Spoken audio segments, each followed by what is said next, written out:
Hi, everyone. I'm Liz Lundry, the Clinical Education Manager for StellaLife. Welcome to the StellaLife Innovator Series. Today's innovator is Dr. Jason Luchtefeld, a dentist who is passionate about learning, creativity, future thinking, and helping to guide others. This is why he's a part of Inspero, a collaborative group of innovative thinkers and doers who help dentists, dental teams, and dental organizations realize their preferred futures. This group of innovators breathes hope into people and organizations seeking growth, hence the name Inspero, which means breathing hope in Latin. And they do this by helping others discover their path to success and significance through a process rooted in decades of research and experience. So today, Dr. Luchtefeld is going to guide us on a mini course on resilience, which is something we all need right now. So let's get inspired by Dr. Jason Luchtefeld.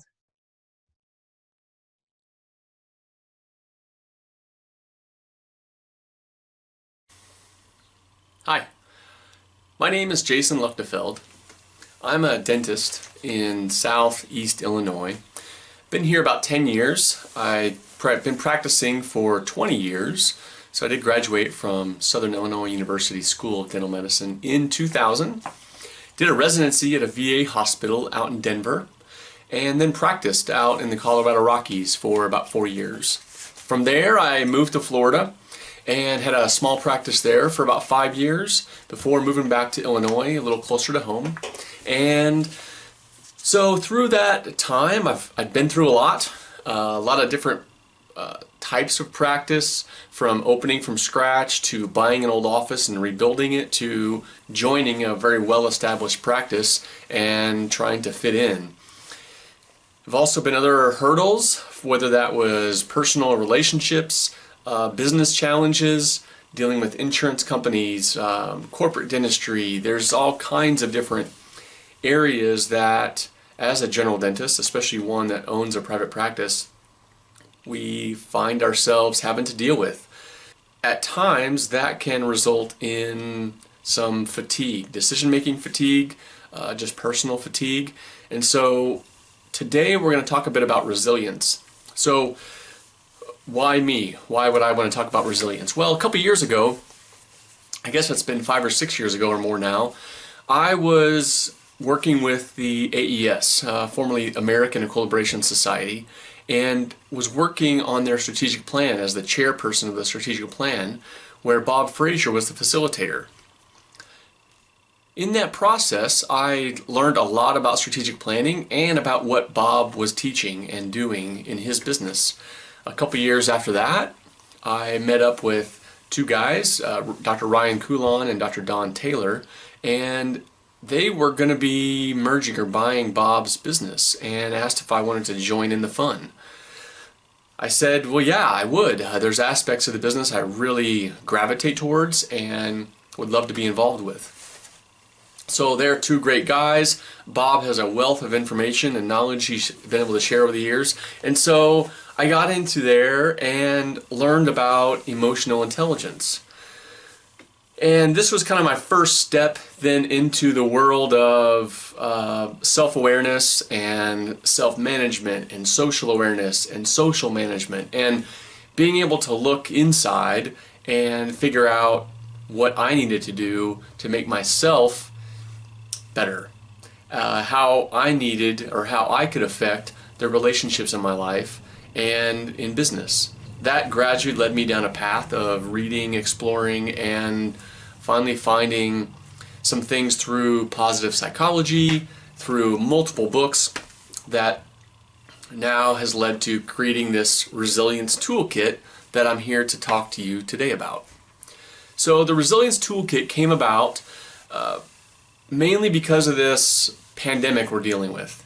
Shortly after we had shelter-in-place orders here in Illinois, the positive psychology website put out a crisis toolkit.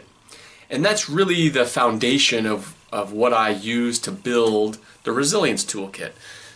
Many of the exercises are there. I took them and tweaked them a bit for either dentistry or to have some different instructions that were a little more relatable, more for the average person versus someone more clinical. What you see is kind of my interpretation plus my additions to the fold to make it a little more interactive. That is available on our website as a PDF download. It's like an ebook, or some people call it a slide doc. It's a PDF you can download, print it off, and then there's exercises you can follow along. Let's talk about resilience. We talk about wanting to have something be robust. We don't talk about resilience as much. Well, we are now because of what we're going through, but typically it was how to create something that's robust, that can resist deformation or resist change. A really good example is a bourbon barrel. Yum, by the way. You have fixed sides and they can resist a significant amount of pressure. And that can be a really good thing. There are systems in our offices, for example, that we want to be robust. We need them to be robust. Sterilization is a great example. Resilient would be something first thing I think of is a willow tree, how it just blows and sways in the wind. A better example in terms of dealing with stresses might be considering a marsh versus a seawall. So a seawall can be great in some instances. However, because it's robust and not resilient, you reach a certain point, and when that breaks, it's catastrophic. Whereas a marsh is going to have a much more fluid and ability to adapt and change to the circumstances. So when we are resilient, we think of that as being able to survive with continuity of identity and an ability to recover from or adjust to change. So it's an important concept because right now changes are happening. You may be able to come out of this and say, you know what, practice is going to be the same as it ever was. I had a couple-month break and pretty relaxed about it. We'll get to later on in this talk about why that might be. But you also might be really stressed right now, and that wouldn't be surprising. There's a lot of uncertainty right now. We don't have control over what's happening, and so the unknown about what is going to happen to us, what's going to happen to others, whether that's loved ones, our teams, our patients, and what's going to happen to our business. A lot of things up in the air right now. So the exercises in this resilience toolkit are meant to help you cope, to explore and then expand your own capacity for resilience. The first exercise explores control. The objective is to increase your awareness surrounding your own personal control. Next, we explore tension. Tension's important. However, it's like Goldilocks. You know, too much tension, not a good thing. Too little tension and you're not stimulated, you're bored.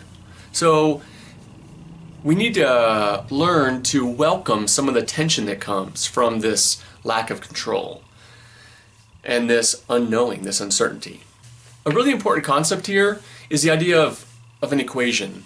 I know you didn't know math was going to be involved, but trust me, this is a good one. The equation is stress plus rest equals growth. You may have heard that before, but worded differently. It's the same whether we're talking about biology and the fundamentals of how bone responds to stress. We can talk about why it's important for men and women both to exercise with something weighted as we get older to maintain bone strength. We talk about it in dental implants where, or teeth, where stressing the system to a certain degree is a good thing. But too much stress is bad. Too little stress is bad. And a key part of the equation is rest. You have to be able to take the time to rest. So if we're talking about our emotions or our mental ability, our mental agility, we need to stress those things too. But then we need to rest them. So constant stress, constant flooding of cortisol and all the fear and doom and uncertainty without rest is what creates burnout. So take the time to rest when you need it. Hopefully after this exercise, you'll have a little bit more self-awareness to be able to know when you're due for some rest. Okay, the next exercise is called the window of tolerance. I kind of like this one. It's fun to explore, it's fun to imagine some different scenarios for this. And here you're going to explore how you respond to different triggers or different challenges or different insults. And so you'll find that sometimes things will set you off. You are hyper aroused from something. Sometimes you're going to find that you freeze or you completely ignore and you are hypo aroused from something.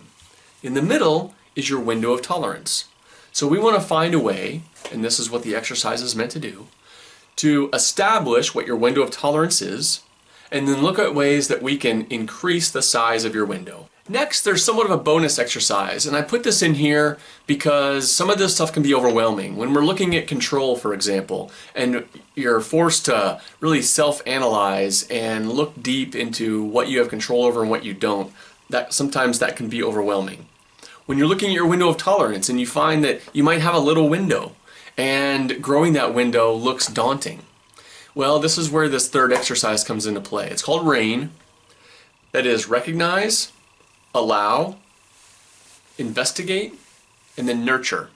So this is from Tara Brach's self-compassion teachings, and it really is about our personal resilience capacity and our ability to have some self-compassion. So first, recognize that there's an issue or a problem or you're disappointed. Allow it to happen. Okay? It's okay. The sun's going to rise again. So don't stress yourself out if you have an issue where you overreact. The important thing is to ultimately recognize it and learn from it. So allow that to happen sometimes. And then investigate. So what were the circumstances surrounding your lack of an ability to respond the way you wanted? Were there certain triggers? Was there something you ate? Was it people you were around? Was it the weather that day? It could be a number of things, but investigate that. And then nurture it and nurture yourself. So this is the permission. This is let it sink in and don't stress yourself out that you might have had a rough go at it once. Finally, we get to the point where we're actually going to build your resilience plan. We do this through 4 personal resources that you're going to explore. First is support.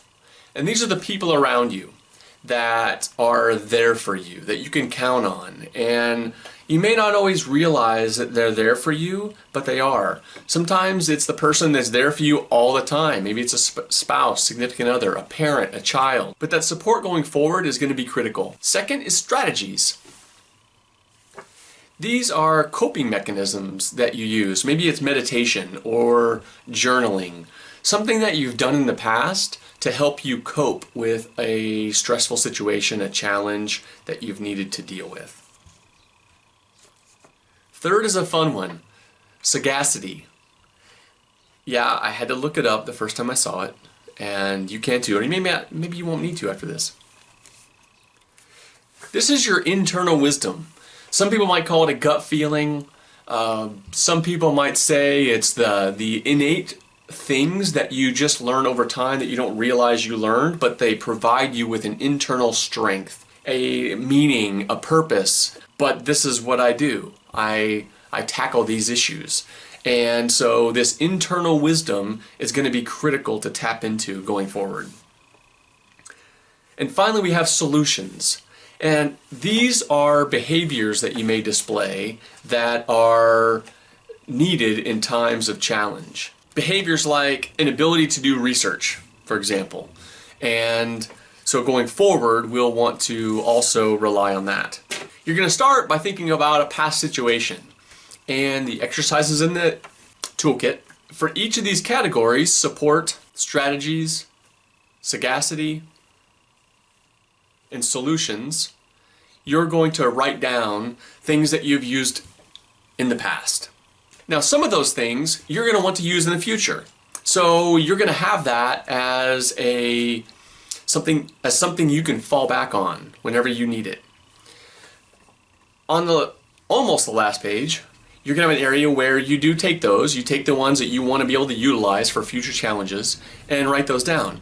But here you could also add in things that might be lacking. So maybe you are, let's see, solutions, personal research. Maybe you're not that good at doing research on the issue that you have, and it's something you want to work on. Well, now you can develop a plan to improve your ability to do research. Or maybe you've heard about how important a journal can be and journaling on a daily basis, but you haven't really done it. Well, this would be the spot you could put down journaling as a future tool to help you through difficult situations. So once completed, you are going to have a toolkit to act as a resource for any time you are feeling challenged, stressed, unsure. You need something to fall back on. Open this up, go to the appropriate section that's going to help you with what you're dealing with. Rest assured, there is a pathway through it. The ideal way to go through this is with others. So being able to form a small group of 4 to 10 people, take sections, so do the control section together, and then talk about it. And being able to share with others helps. Being able to learn what other people do can also be a huge help. And then what that might end up doing as well is growing that support circle for you. So, good luck. Feel free to reach out with any questions. Keep breathing hope. Wow, that was great. Thank you so much, Dr. Luchtefeld. And thank you, everybody, for joining us today. Please come back next Friday at 12 Pacific, 3 o'clock Eastern for our next amazing innovator here on the StellaLife Facebook page. Have a wonderful and safe week.